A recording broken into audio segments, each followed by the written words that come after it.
ইনশাআল্লাহ এই ২৬-এর নির্বাচন মমতা বেগমের বিসর্জন, পশ্চিম বাংলায় সনাতনী হিন্দু ভাইদের অস্তিত্ব লড়াই, আমরা রাষ্ট্রবাদী মুসলমান আমাদের উন্নয়নের লড়াই। এইবার মমতা খালাকে, এই জিহাদি সরকারকে, হিন্দু বিরোধী সরকারকে আমরা পশ্চিম বাংলা থেকে এবার বিসর্জন দিব ইনশাআল্লাহ। ১৮০ থেকে ২০০ আসন পশ্চিম বাংলায় বিজেপি। তৃণমূলের কিছু মুখপাত্র আছে যারা মুসলমানদের নিজের বাপের পৈতৃক সম্পত্তি করে ১৫ বছর ধরে আমাদেরকে ভোট ব্যাংকে ইউজ করেছে, তাদের গায়ে জ্বালা হয়ে গেছে। এখন আমরা রাষ্ট্রবাদী মুসলমানগুলো এখন ভারতীয় জনতা পার্টির সাথে এসেছি। পশ্চিম বাংলাকে পরিবর্তন করার দরকার আছে, আমাদের মুসলমান ভাইদের মুসলমানদের উন্নয়নের দরকার আছে। এই উন্নয়নের লক্ষ্যে আমরা ভারতীয় জনতা পার্টিতে এসেছি।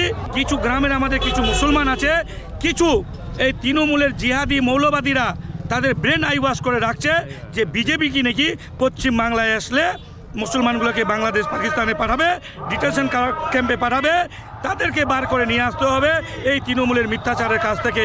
আমি পশ্চিম বাংলার মুসলমান ভাইগুলোকে বলবো, দেখুন ইউপি, দেখুন গুজরাট, দেখুন বিহার, দেখুন আসাম, ওখানে তো বিজেপি রাজ্যে আছে।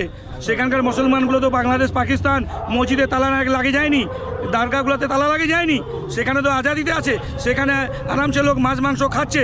আর পশ্চিম বাংলায় মমতা বেগম মিথ্যাচার করে আবার পুনরায় দুর্নীতি করার জন্য আবার পশ্চিম বাংলায় 2026-এ 4 মে আবার ক্ষমতা আসার জন্য একটা মানুষকে একটা ভয়ের বাতাবরণ তৈরি করতেছে বিজেপির নামে। এর থেকে মানুষকে মুক্তি দিতে হবে।